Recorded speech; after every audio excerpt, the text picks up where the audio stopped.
और लगातार बधाइयाँ दी जा रही हैं प्रधानमंत्री को। और आज का दिन निश्चित तौर पर शैलेंद्र, जैसे आपने कहा, कि बेहद विशेष है इस मायने से भी कि तमाम उम्मीदों को एक बार फिर से कहीं न कहीं, जिसको बार-बार कहा जा रहा था कि शायद ये इस बार कहीं चूक ना जाए एनडीए एक बार सरकार बनाने से, लेकिन फिर से जिस तरह से पूर्ण बहुमत के साथ एनडीए ने सरकार बनाया है, निश्चित तौर पर ये इस जो इतिहास रचा गया है, ये उन्हीं पलों की गवाही देती है।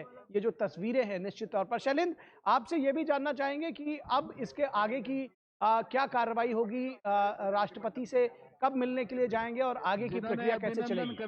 देखिए, एनडीए के नेतागण, प्रमुख नेतागण अब से थोड़ी देर बाद प्रधानमंत्री नरेंद्र मोदी की अगुवाई में राष्ट्रपति भवन जाएंगे दावा पेश करने के लिए। इस बात की औपचारिक जानकारी इस समारोह के खत्म होने के बाद दी गई है। तो अब से थोड़ी ही देर बाद हम देखेंगे कि राष्ट्रपति भवन एनडीए का प्रतिनिधिमंडल पहुंचेगा, जहां औपचारिक तौर पर प्रधानमंत्री नरेंद्र मोदी सरकार बनाने का दावा पेश करेंगे। तो बहुत महत्वपूर्ण है। हम जानते हैं कि एक तारीख सामने आ रही है। 9 तारीख को शाम को 6 बजे राष्ट्रपति भवन प्रांगण में शपथ ग्रहण समारोह हो सकता है।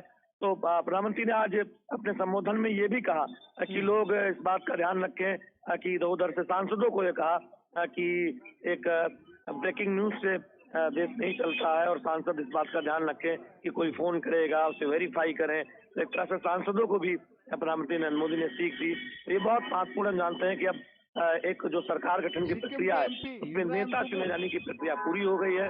अब सरकार बनाने का दावा पेश करने के लिए एनडीए का प्रतिनिधिमंडल उससे थोड़ी देर बाद राष्ट्रपति भवन जाएगा और उसके बाद आमंत्रण होगा और हम शपथ ग्रहण समारोह भी देखेंगे संभवतः 9 तारीख को शाम को 6 बजे। नए संकल्प भी आज लिए गए। प्रधानमंत्री ने अपने नए संकल्पों को भी दोहराया।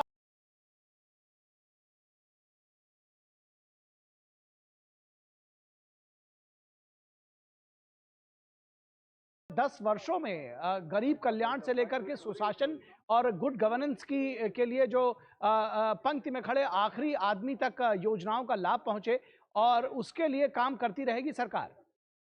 निश्चित तौर पर तमाम जो योजनाओं पर मोदी सरकार 10 सालों में आगे